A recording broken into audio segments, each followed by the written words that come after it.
नमस्कार, मैं एंकर अफशीन फातिमा और आप देख रहे हैं डीएस समाचार। शाहजहानपुर में श्री मैथिल ब्राह्मण महासभा भारत की ओर से मैथिल ब्राह्मण युवा स्वरोजगार मेला का आयोजन। हजारों की संख्या में पहुंचे युवाओं को प्रशस्ति पत्र मेडल देकर मंत्री धर्मवीर प्रजापति ने किया सम्मानित।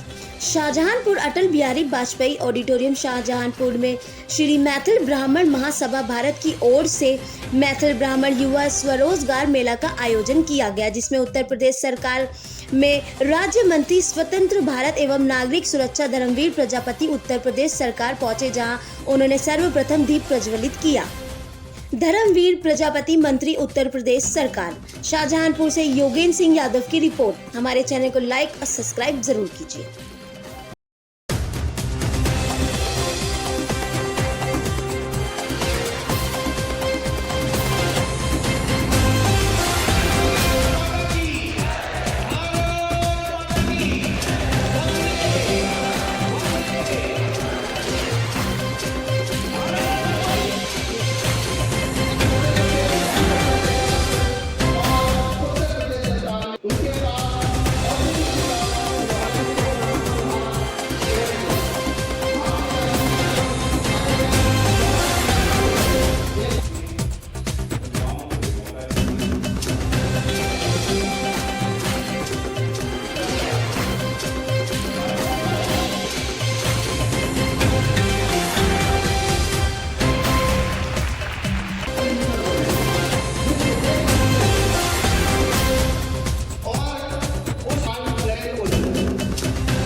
मैथिल ब्राह्मण महासभा द्वारा युवाओं के लिए रोजगार की एक व्यवस्था का कार्यक्रम यहाँ हुआ है, जिसमें उन्होंने 100 बच्चों को चयनित किया है। उन बच्चों को स्वरोजगार से जोड़ना, तमाम हमारे यहाँ उद्योगपति उन्होंने बुलाए हैं एम्प्रेटिस के माध्यम से, और तमाम हमारे उनसे बच्चों को कैसे हम रोजगार से जुड़ें, इस तरह का टिप्स उन्होंने बच्चों को दिए हैं और बच्चों को अपने यहाँ उन्होंने जॉब भी दिए हैं। ऐसे 100 लोगों को 100 बच्चों को स्वरोजगार से जोड़ा है। मैं कह सकता हूँ कि अगर इस तरह के कार्यक्रम हर व्यक्ति, हर उद्योगपति करने लगे तो समाज में बहुत बड़ी उन्नति होगी और समाज बहुत बड़ी उन्नति करेगा। मैं आपके माध्यम से कहना चाहूँगा कि जो सक्षम व्यक्ति हैं, ऐसे सभी व्यक्तियों को इस तरह के कार्यक्रम में आगे आना चाहिए और बच्चों को रोजगार से जोड़ना चाहिए। बहुत बड़ा परमार्थ का काम ये है। 100 परिवारों को रोजगार से जोड़ना बहुत बड़ी उपलब्धि है, बहुत बड़ा परमार्थ का काम है।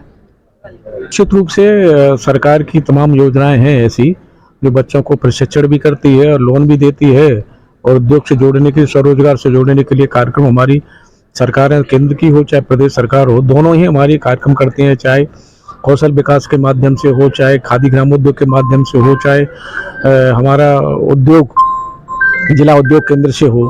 तो समय में मैंने बच्चों से कहा है कि आप वहाँ जाइए और जानकारी करिए, जानकारी करके सरकार की योजनाओं की जानकारी करके प्रशिक्षण लीजिए और प्रशिक्षण के बाद लोन लेकर के अपना उद्योग लगाइए, जिससे आप स्वयं तो रोजगार से जुड़ेंगे, 50-100 रोजगार लोगों को रोजगार भी दे सकते हैं।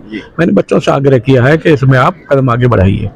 मैं कह सकता हूं कि हरिओम शर्मा इसके कार्यक्रम के आयोजक हैं। तमाम उद्योग जगत से लोग उन्होंने बुलाए हैं और सभी लोगों का मैं हृदय से साधुवाद करता हूं कि उन्होंने बेरोजगार बच्चों के भविष्य के विषय में सोचा है। बहुत बड़ा काम है।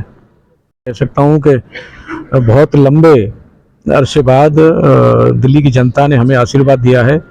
दिल्ली में हमारी सरकार बनी है और केजरीवाल की जो 10 साल से ज़्यादा की सरकार रही, दिल्ली की जनता ने समझ लिया कि वो फरेब की बातें करते हैं, कार्य कुछ करते नहीं है। जैसे सपा जमुना की सफाई का उन्होंने कहा था कि मैं यमुना की सफाई करूंगा, उसमें खुद में नहाऊंगा, और न जमुना सफाई हुई, न वो मोहल्ला क्लिनिक चले, न स्कूलों में अच्छी व्यवस्थाएं हुई। और 10 साल से ज़्यादा के कार्यकाल में दिल्ली की जनता ने समझ लिया। तो एक बार पुनः मोदी जी के नेतृत्व में भारतीय जनता पार्टी पर भरोसा जताया है। हम दिल्ली की जनता का हृदय से साधुवाद करते हैं और मिल्कीपुर चुनाव में भी बहुत बड़ी वहाँ की जनता ने हमें आशीर्वाद दिया है। माननीय मुख्यमंत्री योगी जी के नेतृत्व में सरकार की जो नीतियां हैं वो जनहित की नीतियां हैं और वहाँ की जनता ने समझा, हमें आशीर्वाद दिया है। मैं कह सकता हूँ सभी दिल्ली की जनता का और मिल्कपुरी जनता का हृदय से साधुवाद करता हूँ। क्या जो केजरीवाल जी ने जो मोदी जी को चुनौती दी थी, क्या उसका परिणाम है क्या? मोदी जी की कह सकता हूँ, मोदी जी हमारे बहुत ही दूरदृष्टा हैं। उनकी नीतियां बहुत दूरगामी होती हैं और केजरीवाल अहंकार में चूर थे। जिस तरह से उन्होंने शीश महल बनाया, पहले कहते थे मैं गाड़ी नहीं लूंगा, बंगला नहीं लूंगा, और शीश महल बनाया, वो सबके सामने है, दिल्ली की जनता के सामने आया, निकल करके समझ गए। तो केजरीवाल का जो फरेब था वो जनता ने समझ लिया और मोदी जी के नेतृत्व में भरोसा जताया है। मैं कह सकता हूं कि हमारे केंद्र की सरकार और दिल्ली में भाजपा की सरकार जो बनी है, दोनों ही सरकारें मिलकर के दिल्ली को आगे बढ़ाएंगी।